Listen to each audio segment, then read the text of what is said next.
Devastating flooding across the Midwest is forcing thousands of people to flee their homes.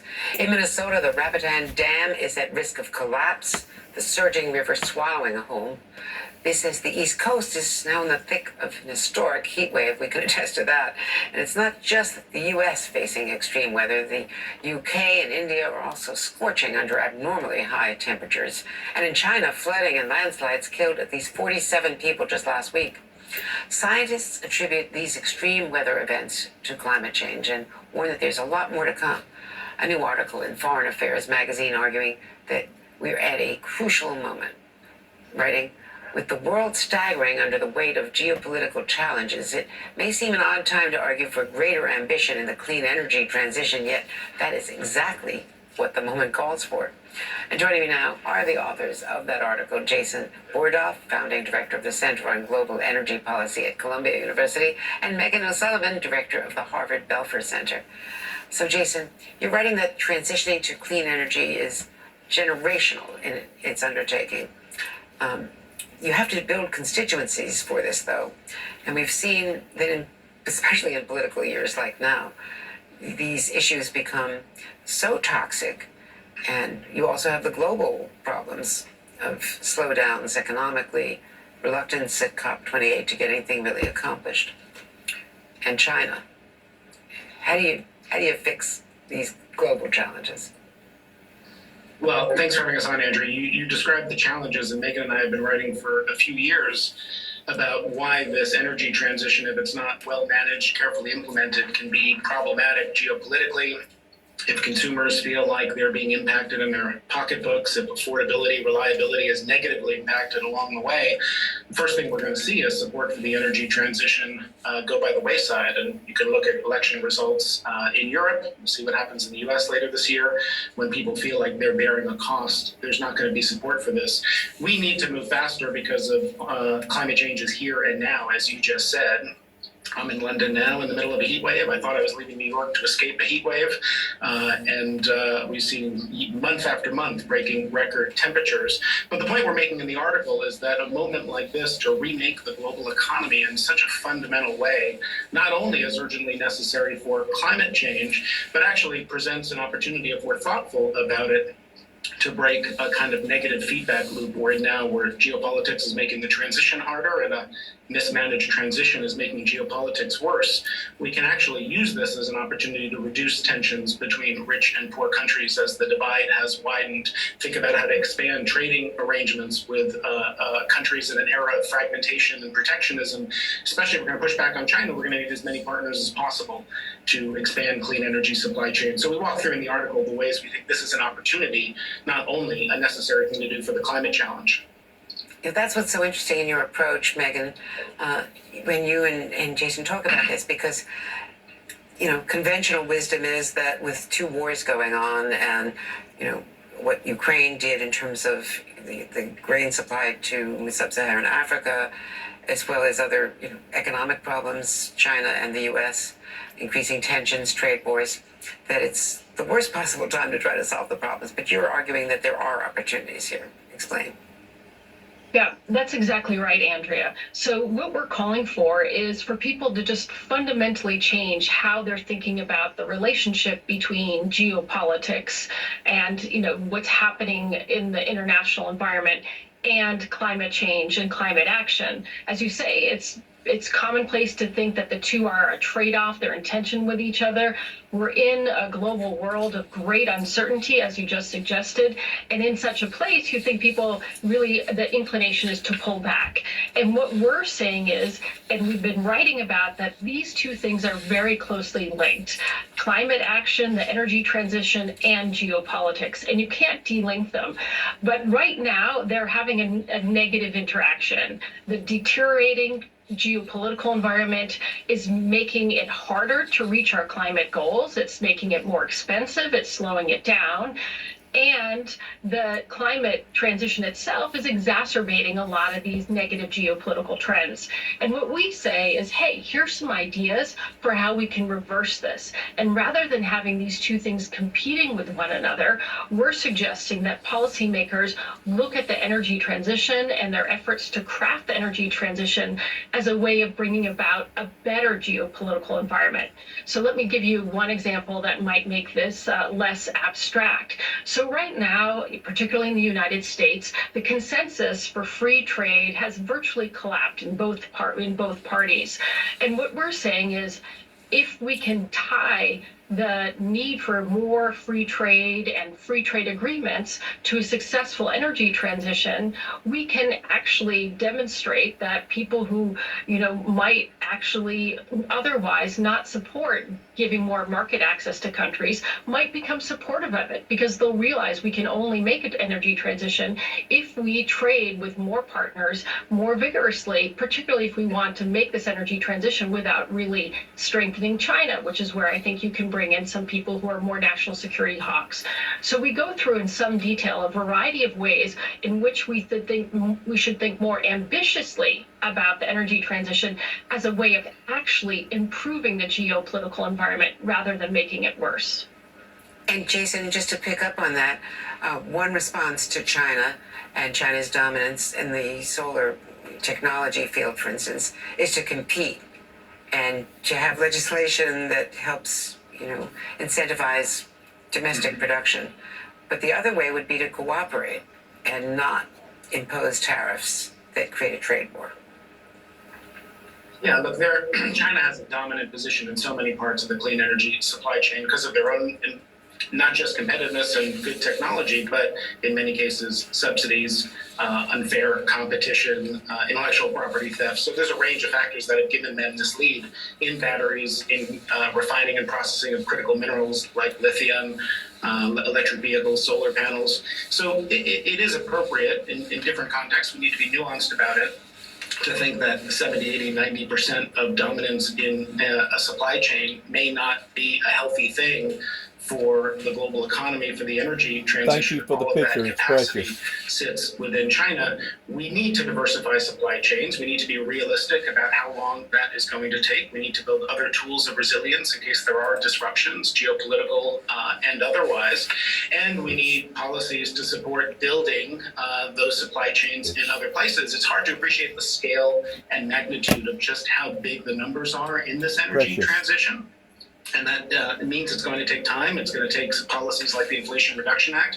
But as Megan said, it's also going to take working with as many other countries as possible. If you really want to push back on China's dominant position, other than maybe North Korea and Iran and a few others, everybody else needs to be your friend. And you need to be expanding economic arrangements and trade partnerships with so many other countries across Latin America, Africa, and elsewhere, while we're trying to reduce China's dominant position in a lot of these supply chains. Jason Bordoff, Megan O'Sullivan, thanks for trying to open our eyes to different possibilities here. Thank you both. Thanks for having us on. And the fight for freedom, a detained reporter, Evan Gershkovich, goes on trial in Russia. The publisher of the Wall Street Journal joins me next. You're watching Andrea Mitchell Reports on MSNBC.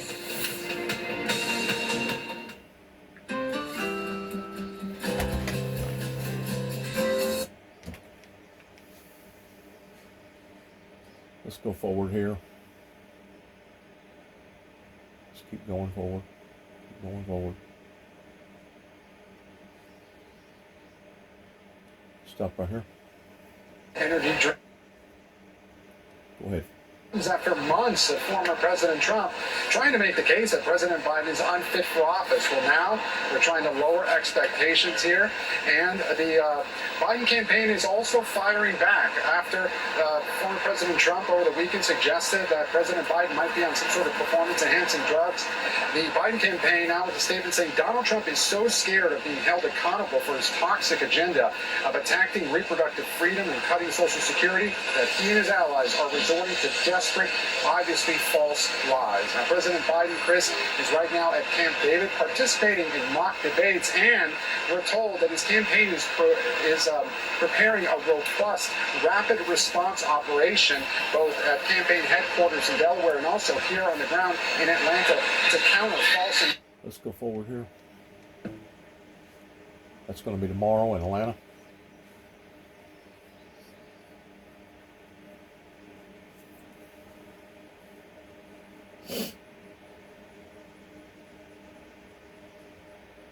A lot of issues going on right now all over the world.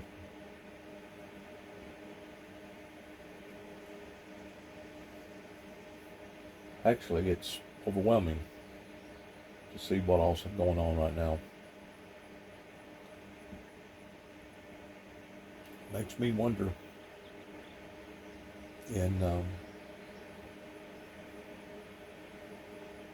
what's next. Oh, let's back up here again, right here. We want to catch this. This is what I was after. A little more. Right. Nope. Nope. Go a little forward. I don't know what they're talking about. Probably abortion rights. Probably abortion rights. Bloomberg has obtained. We'll get just the last part of this real quick. Appellate process, and that is what the document that Bloomberg has obtained, they say shows. Lisa Rubin, thank you. Turning now to the devastating flooding wreaking havoc across the Midwest right now. NBC's Shaquille Brewster is live in South Dakota. What are you seeing there, Shaq? Well, Chris, we do know that the water here in South Dakota and Iowa is receding, so somewhat good news, but we're getting a better picture of the extent of the damage and just how widespread it is. You see that house right over there? It's pretty much collapsed there, and then just take a look at this video from the air. When you see just how widespread it is, the entire community completely devastated. I spoke to a gentleman who said he was one of the last people to be rescued from that neighborhood. Just listen to what he described his experience was. And you have to ask the $64,000 question, or at least I do. What and who's next? Because we're sitting right here on basically a time bomb waiting to go off pertaining to the new Madrid fault line, or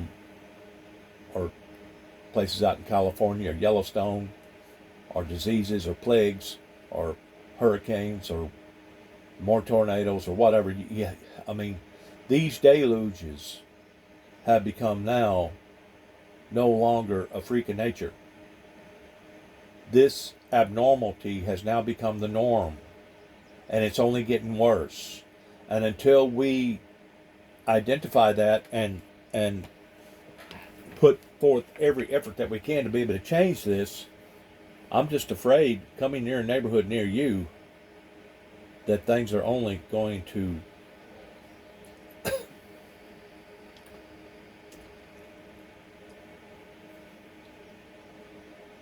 I don't even have the words to really say it other than horrifiably happen again and again and again.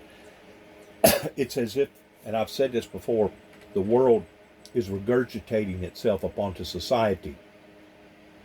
And basically we're being ravaged again and again and again. And until we wake up to these facts, and until we go back to the cross, just as the Bible talks about in the first 3 chapters of Revelations, for I've not found thy works perfect yet, to go back, we're only going to continue to see these things escalate and get worse. Now, my job is to be a messenger. My job is to put out the facts pertaining to what is occurring, what has occurred, and what possibly may occur. And if you're in the arm's way of these things occurring, just as the Bible talks about, that Satan will come down in great wrath because he knoweth his time is short. The Bible says to pray that you're worthy to escape these things, or pray that you can endure these things that are going to be fallen upon to the planet, indicating that they will be fallen upon to the planet. Please, please, those that get a hold of this message, do not take this lightly. Please. I had power up till 12:20 when I heard the first house collapse into the lake, and then Power went out, and I just laid there all night hearing all the houses collapse into the lake. What was that like? It was insane. It sounded like a war zone out there. I woke up at 10 to the sound of it sounded like a monster truck or something. I looked like to the right, there was an airboat, and then I happened to look down to the left. In my corner of my yard, a big sinkhole was forming.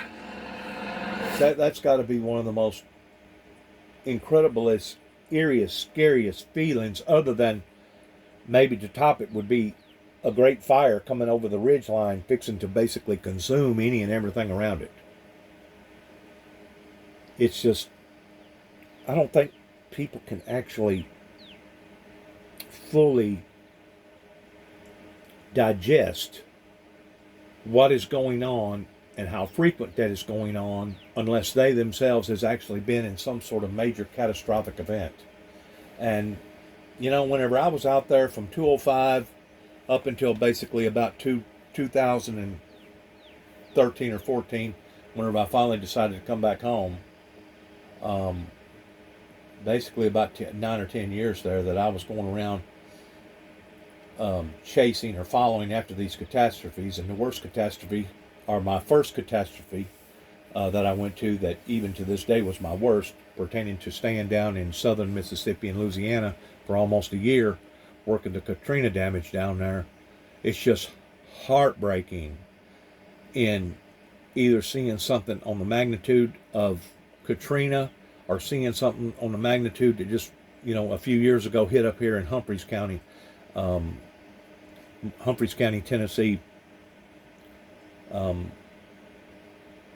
pertaining to a little town called Waverly, or other areas in Kentucky and all over basically all over the landscape, all over the prairie, pertaining to seeing the devastation either coming in one form or fashion or another. Now, I realize that the people here in America have been burned out because of the excesses of various preachers that has put out various messages towards the last day message.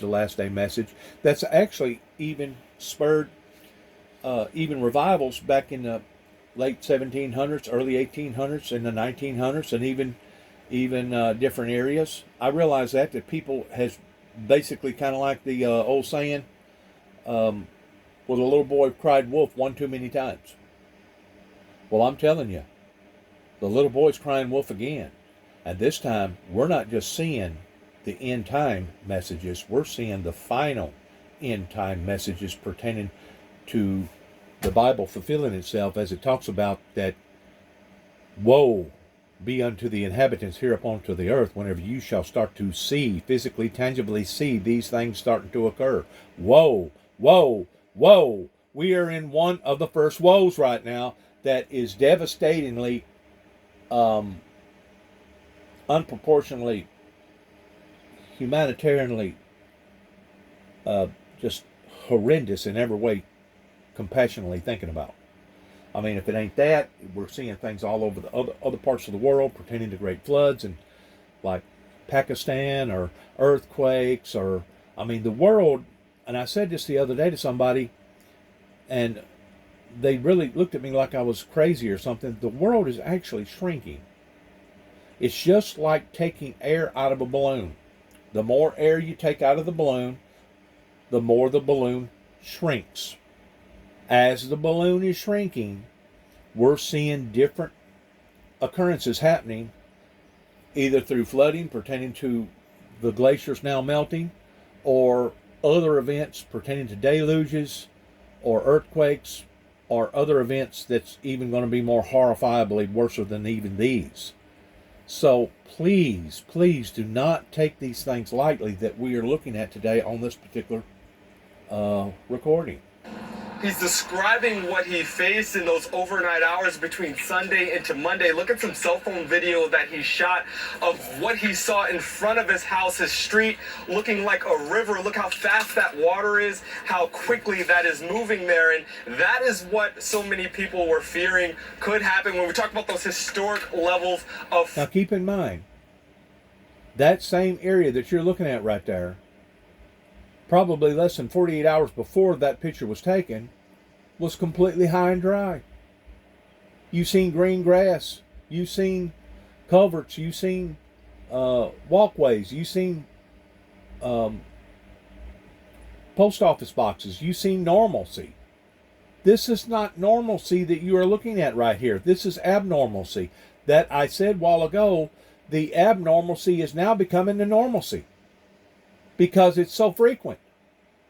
Just as the Bible talked about that it would be as a woman travailing with a child, that the birth pains not only get worse, but they get closer together again and again and again. I use the expression that the earth is regurgitating itself upon a society right now because of what we're doing. Because of what we're doing. Go back, go back, go back. Do thy first works over again. Go back. Meanwhile, officials up in Minnesota, they're still watching the Rapidan Dam, the dam that's at risk of complete failure. Officials are saying that... Look at that. Look at that right there. That's just... I don't really even have words to express that. The dam itself looks like it's holding, pertaining to the concrete and rebar. But at any given moment, even that could break loose, because whenever you're seeing water on the level that you're seeing it over here to the far right-hand side, it's inevitable. If this water stays with this current this strong, it will eventually dig out such of a path, basically entrenchment, that eventually this concrete structure that you're looking at right here, even though it may go down 100 feet, and even though you may have piling rocks down there the size of automobiles or bigger, eventually, if this stays this way for a long length of time, it will eventually tear or rip up underneath all that piling to the point that this thing right here will actually start crumbling and breaking up onto itself. Hopefully that won't occur, but even if it don't occur, even if it does not occur, the damage that has already been done all over the town and all over the 3 states will take years to possibly correct. And by the time the engineers get through looking at all this, I guarantee you there's going to be areas in that dam that's already going to be broken or chipping away, that's going to basically call for the whole thing to be redone. The whole thing. And a dam that size right there, you're probably looking at about $500 million. Because it's not just the dam. It's not just the materials in the dam. It's that you got to shut off the waterway, and you got to build this and build that, and then you got to go in there with all the labor and stuff to be able to rebuild all that.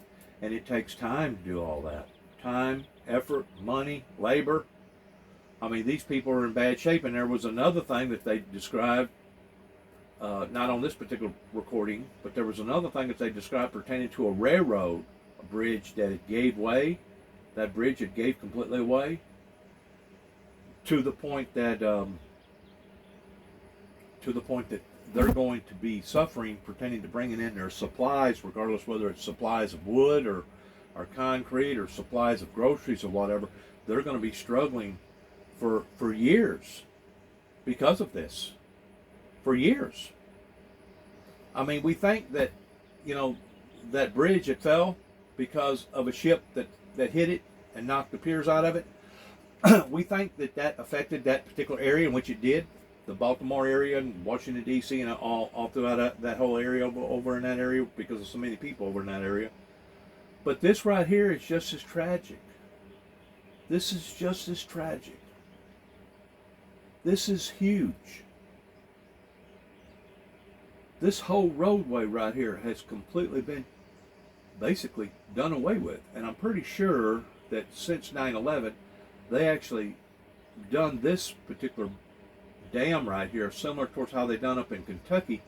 They actually use the dam now for basically a I don't forget now what they call it, kind of like a walkway or a park where people can still go out on the dam and walk and stuff like that.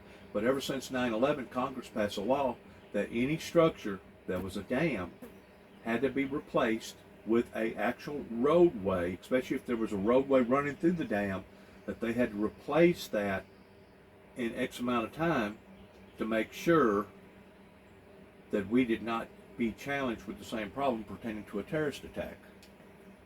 So this is money. This is all. Every time you see an event like this is millions, billions, if not trillions of dollars that's going to set the American people back. That's going to be added to the national deficit.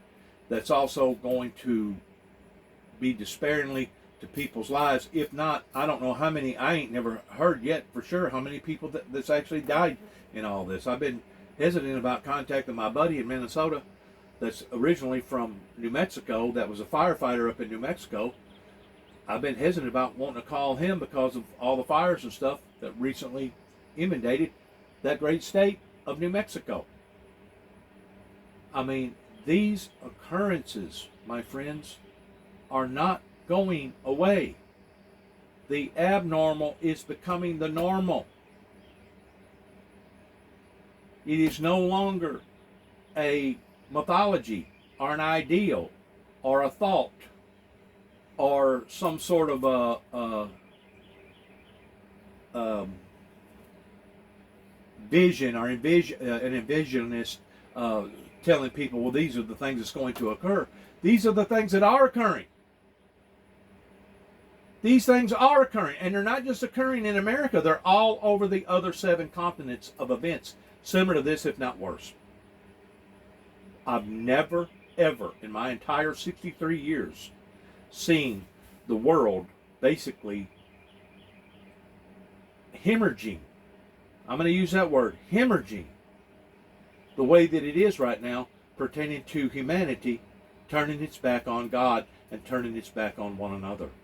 Are saying that it is unlikely at this point that you have that kind of catastrophic failure. They're not making plans for a massive evacuations, but they're saying the water around the dam and the soil around the dam continues to erode. We saw that collapse of a house just yesterday. There's a potential of a business there to fall. That's really, if you really want to look at it from a technical standpoint, the way that the dam are saying that is breaching itself, that's really the only thing that has saved major catastrophic events on down, is that it broke away a little at a time, and now it's releasing the water the way that it's releasing the water. Because if that dam was to have gave way and you had basically a tidal wave come down all of a sudden, there is not no telling how many other little towns and communities and how many other farms and people's lives that it would have basically just devastated. Absolutely devastated. So in a way, the way this has breached, it's actually been a blessing in disguise. And most of your engineers would tell you the same thing. That if this whole thing was to have busted at one time and you ushered it out all that water at one time, there is not no telling how many more lives that it would have affected in a negative way, rather than it breaching the way that it breached. Thank God that it did breach. If it was going to breach, thank God that it breached this way than it did for the whole thing to come down, because if it did, there ain't no telling how many more hundreds of millions, if not billions of dollars with the damage that it would have caused, not counting the human life. Not counting the human life. Are saying that it is unlikely at this point that you have that kind of catastrophic failure. They're not making plans for a massive evacuations, but they're saying the water around the dam and the soil around the dam continues to erode. We saw that collapse of a house just yesterday. There's a potential of a business there to fall into the river. Officials are just waiting for that water to slow down, then they can go in and clean up the debris. But the problem is, when you look at the forecast as we get into tomorrow, and you're talking about cleaning up debris, you're talking about months. I mean, it was bad enough to see a big bridge fall in the bay, but this is not just a bridge. This is going to take the Corps of Engineers to come in there and bringing in all kinds of rock, all kinds of soil and just labor man hours like you wouldn't believe. In addition to, I just about guarantee you that once it's all said and done with, the engineers are going to declare this dam right here unsafe to still be a dam, and they'll either have to build in behind the dam or in front of the dam or whatever that they're going to do. They got ways of doing all that stuff, but it's a multi-million, if not billion-dollar event. There's more rain on the way, the heaviest of it further south from where we are right now, but any rain could have an impact on these rivers when they're already still swollen to those historic levels, Chris. Shaquille Brewster, thank you. Now to our NBC News investigation. With that kind of rainfall coming down, you'll probably see the Mississippi River swell up within the next 3 or 4 days. I don't know how badly it will swell up, but that water's got to go somewhere. The water's got to go somewhere, and it'll go down the mouth of the Mississippi. Investigation. Dozens of migrants with potential ties to an ISIS-linked smuggling network released into the U.S. NBC's Julia Ainsley is following this story for us. Julia. Now you want to listen to this very carefully, because once more, this is a ISIS-linked terrorist known organization that are bringing smugglers over into America. And we talk about security breaches. You know, just a while ago you was looking at basically a partial dam breach. But whenever you're talking about security breaches pertaining to the safety and the well-being of the American people, it don't get no more serious than that. Listen to this, please. A search to find some of them. What can you tell us? Yeah, and Chris, we're learning more by the hour even. This is something that the FBI and DHS have been concerned about. There are ISIS-linked individuals overseas in Central Asia and countries like Uzbekistan, Tajikistan, Georgia, Russia, who are helping migrants get out of those countries into the Western Hemisphere and then eventually cross the border. But they're operating out of the Eastern Hemisphere. But because more than 400 migrants came to the U.S. with the help of that network with ISIS affiliations, ICE is now looking to arrest many of them out of an abundance of caution, because it's not known exactly why those people came here. They say so far of the more than 150 that they've arrested, they have not found anyone who had a terror plot or came to the United States with the intent of carrying out a terrorist operation. But look, there are more than 50, Chris, of that 400 where their whereabouts are... That they know of. And if this many has come over here that now is linked to an actual terrorist known organization, how many more has come over here that we have no idea in basically being linked to other terrorist organizations? You got to be practical whenever you look at these problems that we're facing right here. And I don't know if they're going to discuss any of this stuff pertaining to tomorrow, pertaining to the Atlanta presidential debate or not, but the bottom line is this: if we do not awaken in everything from A to Z, regardless whether it's the forces of nature, the forces of humanity, or pandemics, or whatever, illegal crossings, if we do not awaken, we are at risk in not just losing our democracy, we are at risk in losing our basically lives. And I know that sounds profound. I know that sounds radical in a way, but I'm telling you, these things are creeping and crawling up into our lives every day in some form or fashion ever since 9/11, whenever the Iron Birds knocked down the twin brothers, that would be the beginning of the end, according to Nostradamus, that now we are seeing full scale, wide open. No denying this. If you're a denier and all this stuff, you're a maniac. You're basically a lunatic.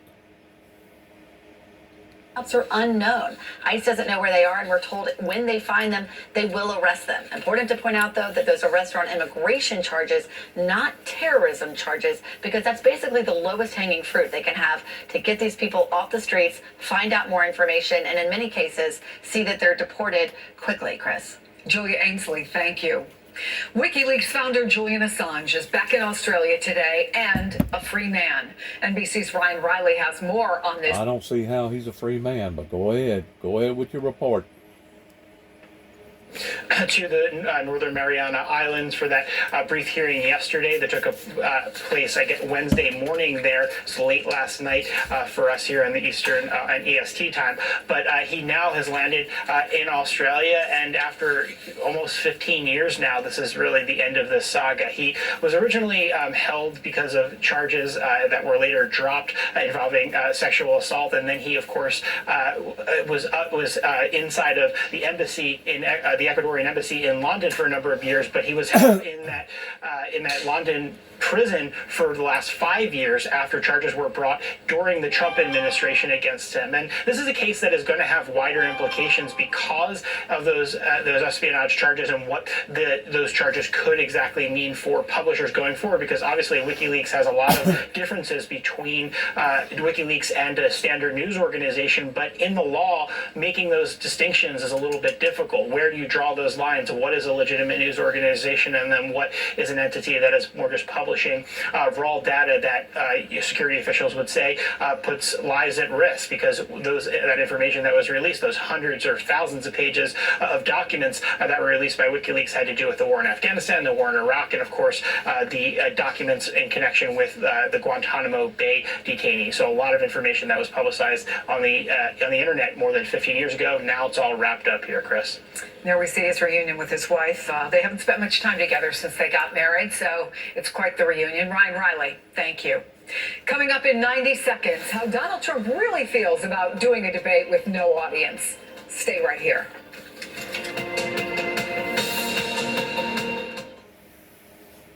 If you have heart disease and struggle with LDL-C, even with... All right, let's go.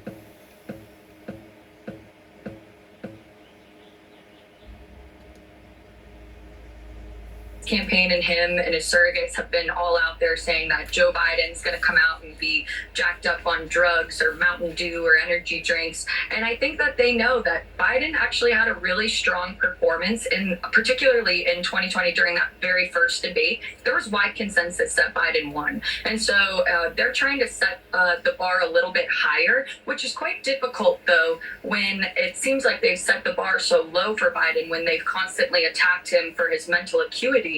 And so if Biden just shows up and looks in charge and engaged, I think tomorrow night, then he is going to have a strong performance. And so I know that Trump and his team are worried about that. So, Chuck, there was an interview with the Washington Examiner's Byron York, and here's what Trump said about not having an audience for this debate, an empty debate studio. Quote, "You have no audience to read. To me, the audience is easier because it's telling you what is going on indirectly with applause or not applause. This room is a sterile, dead room, which I guess is what they want. This is going to be interesting. We've all watched Donald Trump and how he feeds off a crowd reaction from people. Even when I've seen him, and Vaughn, and you know this, when you're in a scrum with a bunch of people around him, he feeds off that energy of the crowd. I'm wondering what you make of his comments and what you're expecting from that tomorrow night." Well, look, I sort of feel like he gave away his version of populism, which is he waits to see what gets applause and then he doubles down and says it. It's almost like he needs an instant poll. In a weird way, that's what he's admitting. I need a poll to find out whether that's a good line or a bad line, or whether that's working or not working. So I think it says more about sort of how he views policy debates on that front. Look, this to me though is the real risk for Team Biden. In other words, he needs a measuring stick to be able to determine whether or not he's going forward or backward, whether or not it's good or bad, whether or not the people are accepting it or rejecting it. Wow, does that not sound like a common everyday politician only saying the things that the people want to hear versus what the people actually need to hear? Give me a break. Please give me a break in all this. This has got to be one of the most Yes, honey, I did it. most nerve-wracking debates of what's occurring and how it's going to occur than what we've ever seen on a national scale. Protesters. Well, if by 11 a.m. we had already had 4 shootings, then I say there was no intent to even, let the protesters peacefully move around. The escalation that we saw this Tuesday was by virtue of the shootings that were ongoing. After the shootings is when we saw the protesters becoming aggressive and throwing stones because they were also trying to defend themselves. They are human beings. We did see some of that chaos. We covered it live on CNN, and so the police are under the microscope here, Isa, on how they respond if people go back to the streets tomorrow. So clearly plenty of still, Larry, dissatisfaction, disillusionment, but this is what they were fighting for, right? They were fighting to get rid of this finance bill. Now that is over, what else do they want to see here? And a very quick question also, how is the president going to pay for this debt? Where's that money coming from? He said Kenya must have a conversation about how to plug that deficit now that the finance bill has been abandoned, and he will be engaging these young people to hear their ideas and make sure that they're not overtaxed. So that is the short answer to your second question. The first one is, yes, people wanted the finance bill rejected, not amended, and the president has done exactly what they wanted, except it took him a few weeks to get there. Yesterday, in the evening, he was defiant, called them treasonous protesters, and then a few hours later, he had this extraordinary U-turn and said he has paid attention and he was abandoning that finance bill. But there's still wider national anger. The Kenyan National Commission on Human Rights telling CNN there's a national anger that President Ruto has to address because it risks becoming a much bigger problem. Larry, appreciate it. I know you stay across this story for us. Thanks very much, Larry Madoe, for us there.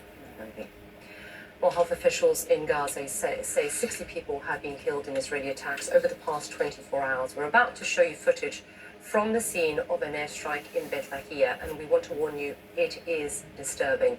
Hospital officials say at least 8 Palestinians were killed in this attack, including 3 children. Emergency crews raced to pull survivors out of the rubble and managed to free 2 boys as well as 3 girls. Witnesses tell CNN they were targeted, quote, for no reason, with no warning, and we've reached out to Israel's military for a comment. Well, a few weeks ago, the rescue of 4 hostages by Israeli forces were hailed as a daring success in Israel, but scores of Palestinian families, if you remember, found themselves caught in the middle of the operation, suffering just unimaginable loss. Paula Hancock pieces together the evidence to see how the ripple effects of the rescue affected civilian lives that day, and a warning: her report contains disturbing images.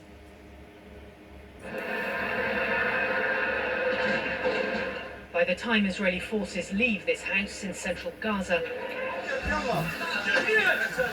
1 woman and 3 children have been shot. A 12-year-old boy clings to life. This is the story of one Gazan family caught up in the June 8th rescue of 4 Israeli hostages being held in Nusrat. When Abdul Rauf, the grandfather and owner of the house, saw tanks and special forces arrive on their street, he says his family of 14 hid in one room in the top-floor apartment. What happened next has been relayed to us by 7 members of the same family in multiple interviews. Mohammed Matta, father of 4, says he heard the soldiers screaming, shooting and throwing stun grenades downstairs. CNN has verified that this IDF video shows troops inside the house. It appears heavily edited, but you can hear what sounds like shots fired. They came up to the apartment, the father adds, shooting and saying, "Who's here?" We told them, "We are civilians. Children and women are in this room." The boy's aunt says, "The Israelis came and started shooting at us. I heard someone groaning in pain. This is the blood of my son, Yaman," says Rasha. "He was bleeding here. As soon as the Israelis entered, they shot him. There were bullets in his leg and stomach." 12-year-old Yaman later died from his wounds. "My son died before my eyes and I couldn't do anything," she says. "He was looking at me saying, 'Mum, hold me, I'm bleeding.'" Rasha says another son, Mumin, 16, was shot in the shoulder and stomach.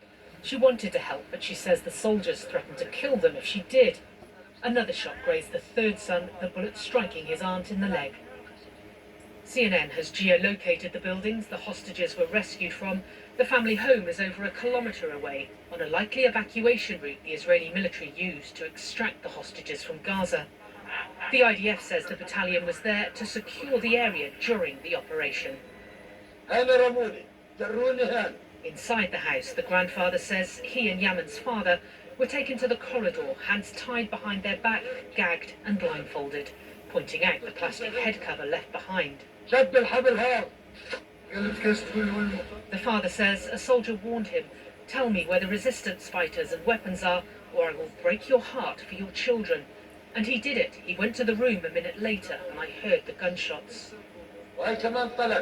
It's not clear if any of the family members were hit in the second round of shooting. CNN has reached out to the IDF, but they have not responded to the specific allegations. The family's testimony matches evidence CNN saw at the scene. We've shown images of the bullet casings on the ground to weapons experts who confirm they are Israeli manufactured. The grandfather points to multiple bullet holes in walls, doors and furniture on different floors of the building.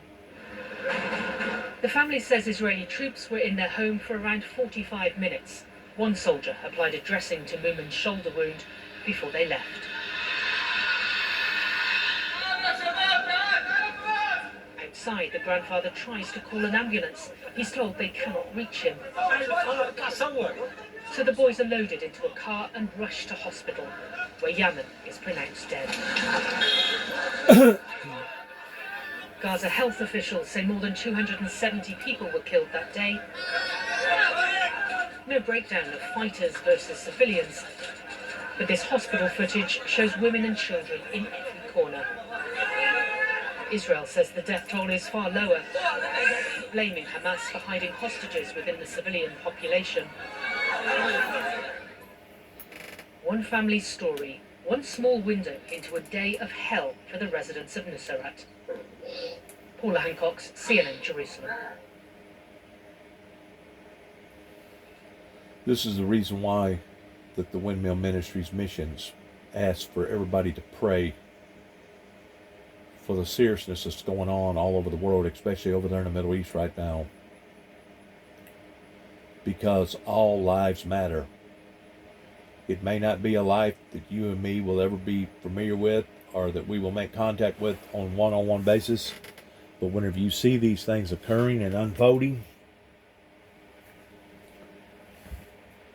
you know that it is not good. It is very upsetting. The world has been turned upside down in sin. Satan manifested himself in great wrath in these last days, just as the Bible predicts. God bless America. God bless our troops. God bless our endeavors towards where we go from this moment on. And good luck to each and every one of us. And shalom.